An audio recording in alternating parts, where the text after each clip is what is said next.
एक तो हम गरीब हैं, ऊपर से और गरीब होते जा रहे। पहले कम से कम घर में खाने पीने के लाले तो नहीं पड़ते थे, लेकिन अब देखो इनकी आदत कितनी खराब होती जा रही है। घर में आटा तक नहीं रहता और इन्हें जुआ खेलने के लिए पैसे चाहिए। पता नहीं मैं अपने घर को कैसे संभालूंगी। नेहा अकेले बैठकर रो रही होती है। तभी शकुंतला हाथ में छतरी लेकर वहां से गुजरती है। उसकी नजर नेहा पर पड़ती है तो वो तुरंत उसके पास आकर बैठ जाती है। नेहा बेटा, क्या हुआ? तू इतनी परेशान क्यों है? आज से पहले तो मैंने तुझे इतना उदास कभी नहीं देखा। आंटी कुछ नहीं, बस थोड़ी परेशानी थी इसीलिए यहाँ आकर बैठ गई। मुझसे मत छिपा बेटा, मैं भी तो तेरी माँ जैसी हूँ। बता मुझे आखिर क्या हुआ है। शकुंतला की बात सुनकर नेहा की आंखों में फिर से आंसू आ जाते हैं। वो शकुंतला की तरफ देखती है। आंटी, राघव तो जुआ खेलने लग गए। मैं किसी को बता भी नहीं सकती। अगर उन्हें बताया तो उनकी तबीयत और खराब हो जाएगी। मुझे कुछ समझ नहीं आ रहा कि मैं अपने घर की आर्थिक स्थिति कैसे ठीक करूं। घर में धीरे धीरे खाने की भी कमी होती जा रही है। कई बार आटा नहीं था तो मैंने चावल और दाल से डोसा भी बना लिया, लेकिन ऐसे थोड़ी ना घर चलने वाला है। बेटा, मैं समझ सकती हूँ कि तू किस परेशानी से गुजर रही है। अगर तेरा पति तेरी मदद नहीं कर रहा तो तू घर को अपने हाथ में ले ले, अपने हिसाब से चला और घर की जिम्मेदारी अपने ऊपर ले ले। लेकिन आंटी मैं क्या करूँ? मुझे तो कुछ आता ही नहीं है। मैंने कभी कुछ सीखा भी नहीं। पता है बेटा, जब मैं तेरे जैसी थी ना, तब मेरे पति भी ऐसे ही शराब पीने लगा था। धीरे धीरे उन्हें शराब की लत लग गई और वो हमें बहुत परेशान करने लगे। उसके बाद मैंने उनसे अलग होकर अपने बच्चों को खुद पाला। हम लोग साउथ के रहने वाले हैं और यहाँ साउथ का खाना बहुत कम मिलता था, इसीलिए मैंने इडली सांभर का ठेला लगाया। फिर क्या हुआ आंटी? शुरुआत में बहुत मुश्किल हुई, लेकिन धीरे धीरे मेरा काम अच्छा चलने लगा। फिर उसी कमाई से मैंने अपनी एक छोटी सी दुकान ले ली। आज मेरा बेटा बड़ा हो चुका है और वही दुकान संभालता है और हम सब खुश हैं। अरे आंटी, ये तो बहुत अच्छी बात है। आपने तो अपने बच्चों के लिए बहुत मेहनत की होगी। हाँ बेटा, तू भी देख कि तुझे सबसे अच्छे से क्या आता है, फिर उसी चीज को अपनी ताकत बना और अपने घर की ताकत बन। शकुंतला की बातें नेहा के दिल में घर कर जाती हैं। उसी दिन रात को नेहा रसोई में बैठकर डोसा बना रही होती है। डोसा बनाते बनाते अचानक नेहा के मन में एक विचार आता है। क्यों ना मैं भी डोसे बनाने का काम शुरू कर दूं, जैसे शकुंतला आंटी ने इडली सांभर का ठेला लगाया था। डोसा बनाना तो मुझे अब अच्छे से आने लगा है। आंटी भी मेरी मदद कर देंगी और मैं उनसे और अच्छे से सीख लूंगी।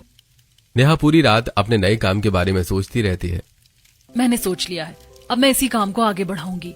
क्या कभी नेहा अपने डोसे के बिजनेस को और बड़ा बना पाएगी, या ये काम सिर्फ छोटे से सपने तक ही सीमित रह जाएगा? अगली सुबह नेहा घर का सारा काम खत्म करके सीधे शकुंतला के घर पहुंचती है। आंटी, मैंने सोच लिया है कि मैं क्या कर सकती हूँ। मैं डोसे का ठेला लगाऊंगी। बारिश के मौसम में लोगों को गर्मा गर्म डोसा बहुत पसंद आएगा। हाँ बेटा, ये तो बहुत अच्छी बात है। वैसे भी यहाँ साउथ इंडियन खाने के बहुत कम ठेले हैं। डोसे का बस एक ही ठेला आता है और वो भी महीने में 2 बार। तू गांव के बाजार में ठेला लगा, लोग तेरा डोसा देखेंगे, खाएंगे और अगर उन्हें पसंद आएगा फिर धीरे धीरे तेरे ग्राहक भी बढ़ जाएंगे। ठीक है आंटी, आप बस मेरी थोड़ी मदद कर दो। हाँ बेटा चल, अभी रसोई में तुझे अच्छे से डोसा बनाना सिखाती हूँ। शकुंतला नेहा को अपनी रसोई में ले जाती है। वो उसे डोसे का बैटर तैयार करने का सही तरीका बताती है और तवे पर पतला और कुरकुरा डोसा बनाना सिखाती है। बेटा, डोसा जितना पतला और कुरकुरा होगा लोग उतना ही पसंद करेंगे और मसाला भी सही मात्रा में रखना। इसके बाद शकुंतला उसे नारियल की चटनी और पुदीने की तीखी हरी चटनी बनाना भी सिखाती है। नेहा बार बार डोसा बनाकर अभ्यास करती है। कुछ घंटों की मेहनत के बाद नेहा बिल्कुल अच्छे और कुरकुरे डोसे बनाने लगती है। आंटी, अब तो मुझे बहुत अच्छे से डोसा बनाना आ गया। हाँ बेटा, अब तो मेरा मुकाबला कर सकती है। थैंक यू आंटी, अगर आप नहीं होती ना तो मुझे ये उम्मीद कभी नहीं मिलती और ना ही कभी आइडिया आता। तुझे देखकर मुझे अपने पुराने दिन याद आते हैं, जब मैं तेरी उम्र की थी। मुझे भी किसी चीज का अंदाजा नहीं था, मैं भी बस दर दर भटक रही थी। फिर अचानक मुझे एक उम्मीद मिली और मैंने काम करना शुरू कर दिया। आंटी जी, मैं भी अब अपने परिवार को ऐसे ही अच्छे मुकाम पर ले जाऊंगी। हाँ बेटा, मुझे पूरा विश्वास है कि तू जरूर करेगी। नेहा घर लौटकर अपनी सास कमला देवी और नंदरिया को अपने नए काम के बारे में बताती है। मम्मी, मैं सोच रही हूँ कि डोसे का काम शुरू करूँ। वैसे भी इनका पेंट का काम तो अब खत्म ही हो गया है। घर की आर्थिक स्थिति संभालने के लिए हमें कुछ तो करना पड़ेगा। भाभी, आइडिया तो बहुत अच्छा है। मुझे भी डोसा बहुत पसंद है, मैं आपकी मदद करूंगी। लेकिन बेटा, हमारे पास अभी पैसे तो है ही नहीं। ठेला और सामान खरीदने के लिए भी पैसे चाहिए होंगे। अगर पैसे नहीं हैं और किसी चीज को खरीद नहीं सकते तो हम उसे खुद बनाएंगे। भाभी, ऐसा करते हैं, हम घर पर ही अपना खुद का ठेला बना लेते हैं। नेहा और रिया ठेला बनाने का फैसला करती हैं। दोनों गांव के बाहर से मजबूत लकड़ियां लेकर आती हैं और घर के बाहर लकड़ियां रखकर हथौड़ी और कीलों की मदद से ठेला बनाने का काम शुरू कर देती हैं। भाभी चाहे जितनी मेहनत करनी पड़े लेकिन अपना ठेला तैयार करके ही दम लेंगे। हाँ रिया, ये सिर्फ एक ठेला नहीं है, यही हमारे घर को दोबारा संभालने की पहली सीढ़ी है। दोनों पूरे दिन मेहनत करती रहती हैं, कभी लकड़ी काटती हैं, कभी उसे जोड़ती हैं और कभी हथौड़ी से कील ठोकती हैं। शाम होते होते उनका बनाया हुआ छोटा सा ठेला तैयार हो जाता है। भाभी देखो, हमारा ठेला तैयार हो गया। हाँ रिया, अब इसी ठेले से हम अपने घर की नई शुरुआत करेंगे। दोनों बहुएं अपने हाथों से बनाए हुए ठेले को देखकर मुस्कुराती हैं। रात को नेहा चावल और दाल भिगोकर रख देती है, साथ ही वो गाजर, आलू, शिमला मिर्च और पत्ता गोभी जैसी सब्जियों को काट कर अलग रख देती है। सुबह नेहा जल्दी उठती है और सबसे पहले चावल और दाल का बैटर तैयार करती है। उसके बाद सब्जियों को उबालकर उनका मसालेदार पेस्ट और डोसे की पिट्ठी तैयार कर लेती है। नेहा अपना ठेला लेकर घर से निकलती है। बाहर हल्की हल्की बारिश हो रही थी। वो गांव की गलियों में ठेला लेकर लोगों को आवाज लगाने लगती है। तीखा डोसा ले लो, गर्मा गर्म सब्जियों वाला तीखा डोसा ले लो। दूसरी तरफ राघव जुए की जगह बैठे पैसे हार रहा होता है। काफी देर बाद वो निराश होकर वहां से घर की तरफ निकलता है। रास्ते में उसे 2-3 गांव के लोग मिल जाते हैं। अरे भाई राघव, तू तो बस जुआ खेलने में लग गया और अपना पेंट का काम भी छोड़ दिया। तो तुम्हें इससे क्या मतलब है? अरे भाई मतलब तो हमें कुछ नहीं है, लेकिन तेरी बीवी ठेला लेकर बाजार में डोसा बेच रही है। तूने तो अपना घर भी उसी के भरोसे छोड़ दिया है।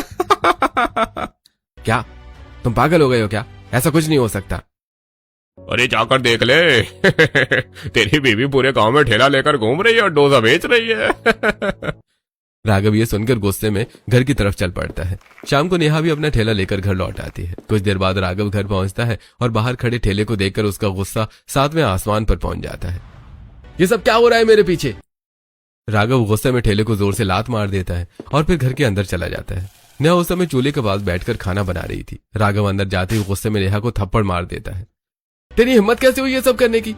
तू मेरे पीछे बाजार में ठेला लेकर घूमेगी? हाँ, लोग मेरा मजाक उड़ाएंगे और कहेंगे खुद तो कुछ करता नहीं और बीवी के टुकड़ों पर पल रहा है। जब आप कुछ नहीं करोगे तो हमें तो करना ही पड़ेगा ना, हम ऐसे भूखे थोड़ी मरेंगे। राघव गुस्से में नेहा को दोबारा मारने के लिए हाथ उठाता है। तभी कमला देवी उसका हाथ पकड़ लेती हैं। बहू पर हाथ उठाने की जरूरत नहीं है, खुद तो तू नकारा बन गया है, कम से कम इसे तो कुछ करने दे। हम अपनी बहू का साथ दे रहे हैं, अगर तू उसका साथ नहीं देगा तो हम उसके पीछे खड़े हैं। खुद तो पता नहीं पूरे दिन कहाँ रहता है, न पैसे कमा कर ला रहा है, न घर के राशन पानी को देख रहा है। हाँ भैया, आपको तो हमारी कोई परवाह ही नहीं है। अगर भाभी घर के लिए कुछ करना चाहती है तो करने दीजिए। राघव सबकी बातें सुनकर और भी गुस्सा हो जाता है। वो घर से बाहर निकलने लगता है। जो तुम सबको करना है कर लो, अब मुझसे उम्मीद मत रखना कि मैं इस घर में खर्च का एक पैसा भी दूंगा। हाँ जा जा, तेरा तो रोज का यही काम है, खुद घर के लिए कुछ करना नहीं है और जो कर रहा है उसे भी रोकना है। राघव गुस्से में घर से चला जाता है। उसके बाद अब वो नेहा से कुछ कहना बंद कर देता है। अब नेहा और रिया मिलकर ठेला चलाने लगती हैं। बारिश का मौसम होने के कारण दोनों गांव के बाहर अपना ठेला लगा देती हैं।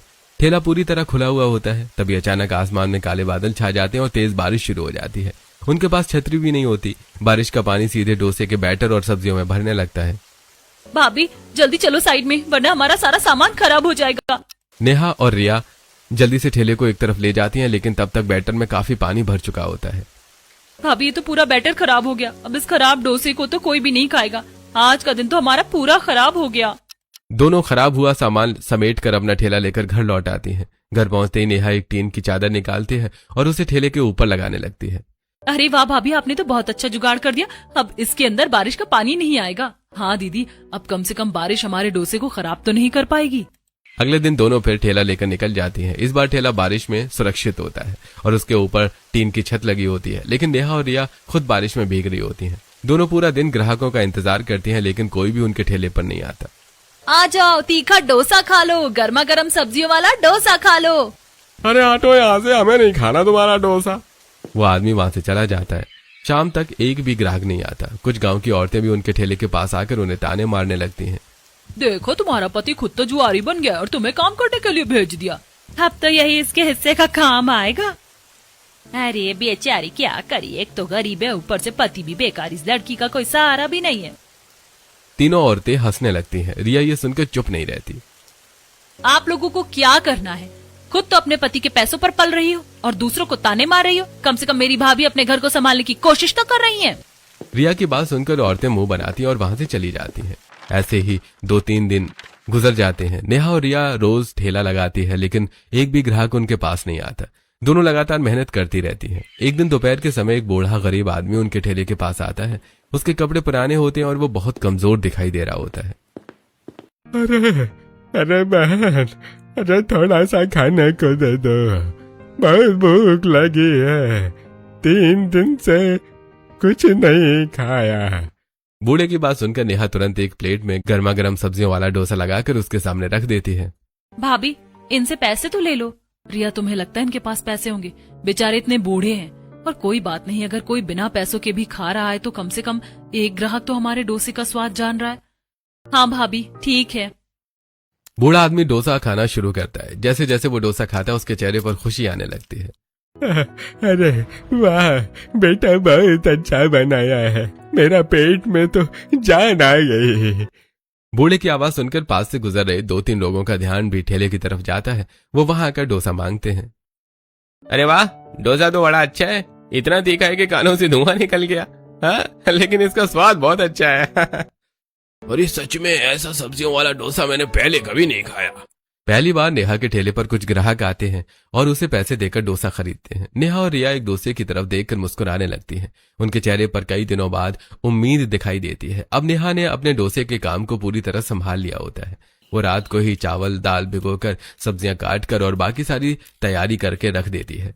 सुबह उठकर वो जल्दी से बैटर तैयार करती है, सब्जियों की पिट्ठी बनाती है और नारियल की चटनी और पुदीने की हरी चटनी भी तैयार कर लेती है। उसके बाद नेहा और रिया अपना ठेला लेकर निकल जाती हैं। अब उनके ठेले पर धीरे धीरे ग्राहकों की भीड़ भी बढ़ने लगती है। बहन, ये नारियल की चटनी तुमने कैसे बनाई? बहुत स्वादिष्ट लग रही है। ये तो हमारी अपनी रेसिपी है, मैंने खुद बनाई है। धीरे धीरे नेहा के डोसे की चर्चा पूरे गांव में होने लगती है। लोग खास तौर पर उसका तीखा सब्जियों वाला डोसा खाने के लिए आने लगते हैं। अरे भाई, हमें तो आपका तीखा वाला डोसा ही खाना है, बहुत जगह डोसा खाया, लेकिन आपके डोसे का स्वाद ही अलग है। अरे भाई, हाँ, बारिश में आम का तीखा डोसा खाने से शरीर में थोड़ी गर्माहट भी बनी रहती है और ठंड भी नहीं लगती। नेहा को मिलने वाले सारे पैसे वो एक पर्स में इकट्ठा करने लगती है। धीरे धीरे उसके पास अच्छी खासी रकम जमा होने लगती है। राघव भी अब नेहा की बढ़ती कमाई को देख रहा होता है। अच्छा, अब तो ये बड़े पैसे कमाने लगी है, लगता है अब तो ये बहुत अमीर हो गई है। अगर इसके पास इतने पैसे हैं तो मैं जुए में कुछ पैसे और लगा सकता हूँ। कई बार राघव नेहा को बिना बताए उसके पर्स से पैसे चुरा लेता है और जुए में लगा देता है। कभी कभी वो सीधे नेहा से पैसे मांगने लगता है। मुझे थोड़े पैसे दे दो, मुझे काम के लिए जाना है। काम के लिए जाना है या जुआ खेलने के लिए? जरा भी शर्म नहीं आती कि बीवी के पैसों से जुआ खेल रहे हो? अपने पैसे तो पहले ही खत्म कर चुके हो, अब मेरे पैसे भी खत्म करो। चुपचाप जितना बोला है उतना करो, मुझे पैसे चाहिए।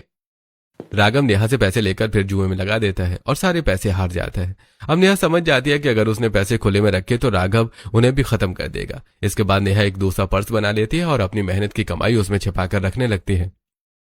वो किसी को उस पर्स के बारे में नहीं बताती। कुछ महीनों की मेहनत के बाद नेहा अच्छी खासी रकम जोड़ लेती है। जिस जगह वो रोज ठेला लगाती थी उसके पीछे छोटी छोटी दुकानें भी बनी होती हैं। एक दुकान में परचून की दुकान होती है, दूसरे में सिलाई की दुकान होती है और एक दुकान खाली पड़ी होती है। नेहा उस खाली दुकान के मालिक से बात करती है और उसे किराए पर ले लेती है। अब ठेले की जगह इसी दुकान में डोसा बनाऊंगी। बारिश हो या धूप, कम से कम ग्राहक आराम से बैठकर खाना तो खा पाएंगे। दुकान मिलने के बाद नेहा उसी में डोसा बनाना शुरू कर देती है। दुकान के बाहर वो बैठने के लिए कुछ बेंच भी लगवा देती है। धीरे धीरे उसकी दुकान पर ग्राहकों की संख्या और बढ़ने लगती है। अरे बहन, डोसा तो बड़ा स्वादिष्ट है, अरे तीखापन तो कमाल का है। अरे सच में, अब तो मैं जब भी बाजार जाऊंगा तो डोसा यहीं खाऊंगा। नेहा की मेहनत रंग लाने लगती है, लेकिन राघव की जुए की आदत अभी भी पूरी तरह से खत्म नहीं हुई होती। एक दिन नेहा अपनी दुकान पर सामान्य तरीके से डोसा बना रही होती है, तभी विमला आंटी घबराई हुई वहां पहुंचती हैं। यहाँ बेटा, विमला आंटी क्या हुआ? आप इतनी हाफ क्यों रही? कोई दिक्कत है क्या? तेरे पति को कुछ लोग पकड़ कर ले जा रहे हैं। उसने 2 महीने से जुए के पैसे नहीं दिए और वो लोग उसे मार भी रहे हैं। क्या? कहाँ लेकर जा रहे हैं? चल मेरे साथ। रुको भाभी, मैं भी आपके साथ आती हूँ। नेहा, रिया और विमला आंटी तीनों तेजी से उस जगह की तरफ भागती हैं। वहां 3-4 लड़के राघव को पकड़कर ले जा रहे होते हैं। बड़ा स्मार्ट बनता है ना तू, हमारे पैसे लेकर हमसे ही आंखें चुराएगा। कब देगा हमारे जुए के पैसे? आज बता देता हूँ तुझे। वो लड़का राघव को जोर से थप्पड़ मारता है। नेहा ये देखकर तुरंत अपने पर्स से पैसे निकालती है और उनके हाथ में रख देती है। मेरे पति को छोड़ दो, ये रहे आपके पैसे, बस इन्हें छोड़ दो। आज तो तुझे तेरी बीवी ने बचा लिया, वरना पता नहीं तेरा क्या हाल होता। दोनों लड़के पैसे लेकर वहां से चले जाते हैं। राघव कुछ पल चुप रहता है और फिर नेहा की तरफ देखता है। सही है, तुमने बचा लिया मुझे। अब थोड़े पैसे और दे दो, मुझे जुआ खेलने के लिए जाना है। भैया अब तो शर्म कर लो, भाभी ने आपको अभी बचाया है और आपकी आंखों में जरा भी शर्मिंदगी नहीं है। आप तो बहुत बेशर्म हो गए हो। अरे तो छोटी है, छोटी बंद कर रहे। राघव की बात सुनकर नेहा की आंखों से आंसू निकलने लगते हैं। आपने मुझे परेशान करके रख दिया है। अगर आप मेरा साथ नहीं दे रहे हो तो कम से कम मुझे परेशान तो मत करो। कम से कम इतना तो सोचो कि आपकी पत्नी पैसे कमा रही है, उन पैसों को घर में लगने दो। आप मेरे सारे पैसे जुए में मिट्टी में मिला रहे हो। जुआ खेल कर इतनी भी अकल नहीं है क्या आपको? तुझे जितना बोला है उतना कर, मुझे पैसे दे। राघव नेहा के हाथ से पर्स छीनने की कोशिश करता है। नेहा भी अपना पर्स बचाने लगती है। दोनों के बीच छीना झपटी होने लगती है। भैया भाभी छोड़िए, आप दोनों लड़ना बंद कीजिए। रिया दोनों को अलग अलग करने की कोशिश करती है। तभी अचानक राघव की कोहनी रिया के सिर पर लग जाती है। रिया जमीन पर गिर जाती है और उसके सिर से खून निकलने लगता है। रिया, देखा आपकी वजह से क्या हो गया। इन्हें जल्दी से अस्पताल लेकर जाना पड़ेगा। नेहा और राघव तुरंत रिया को ऑटो में बिठाकर अस्पताल ले जाते हैं। अस्पताल में रिया का इलाज शुरू होता है। इलाज के सारे पैसे नेहा ही देती है। डॉक्टर साहब बस मेरी नंद ठीक हो जाए, इससे ज्यादा मेरे लिए जरूरी कुछ नहीं है। 3-4 दिन बाद रिया अस्पताल से डिस्चार्ज होकर घर वापस आती है। घर के सभी लोग उसे लेकर घर पहुंचते हैं। इस घटना के बाद राघव को पहली बार अपनी गलती का एहसास होता है। नेहा, मुझे माफ कर दो, मुझसे बहुत बड़ी गलती हो गई। मुझे यह जुए का खेल कभी शुरू ही नहीं करना चाहिए था। मुझे तुम्हारा साथ देना चाहिए था, लेकिन मैंने तुम्हारी मेहनत की कमाई भी बर्बाद कर दी। कमला देवी गुस्से में राघव के गाल पर एक थप्पड़ मार देती है। तुझे अभी भी अकल नहीं आई? मेरी बहू ने कितना कुछ कर लिया, लेकिन तुम मेरे बेटे होकर भी एकदम नकारा बन गए हो। तूने आज तक अपने घर के लिए किया ही क्या है? राघव, तो यह जुआ खेलना छोड़ दे, वरना एक दिन हमारा पूरा घर बर्बाद हो जाएगा। पापा, हम मैं कभी भी जुआ खेलने नहीं जाऊंगा। मैं नेहा का साथ दूंगा और उसकी मेहनत में उसका हाथ बटाऊंगा। अगले दिन से राघव सच में अपना व्यवहार बदल लेता है। अब वो नेहा के डोसे की दुकान पर काम करने लगता है। नेहा और रिया रसोई में मिलकर डोसा और चटनी तैयार करती हैं, जबकि राघव ग्राहकों को प्लेट लगाकर देता है और दुकान संभालने में मदद करता है। लीजिए साहब, आपका तीखा सब्जियों वाला डोसा। अरे भाई, अब तो दुकान और भी अच्छी चलने लगी है। डोसा भी स्वादिष्ट और सेवा भी बढ़िया। धीरे धीरे घर की आर्थिक स्थिति सुधरने लगती है। राघव जुए से पूरी तरह दूर हो जाता है और अपनी पत्नी का साथ देने लगता है। बाहर बारिश का मौसम होता है और दुकान के अंदर पूरा परिवार साथ बैठकर गर्मा गर्म डोसा खाता है। भाभी, आपका तीखा डोसा तो पूरे गांव में फेमस हो गया है। अरे ये सब तुम लोगों के साथ के बिना कभी संभव नहीं होता। और सबसे ज्यादा मेहनत तो तुमने की है। तुमने सिर्फ डोसे का ठेला नहीं लगाया था, तुमने हमारा पूरा घर संभाल लिया। सभी लोग हंसते एक दूसरे के साथ डोसा खाने लगते हैं। बाहर बारिश लगातार हो रही होती है और दुकान के अंदर परिवार के बीच खुशियां लौट आती हैं।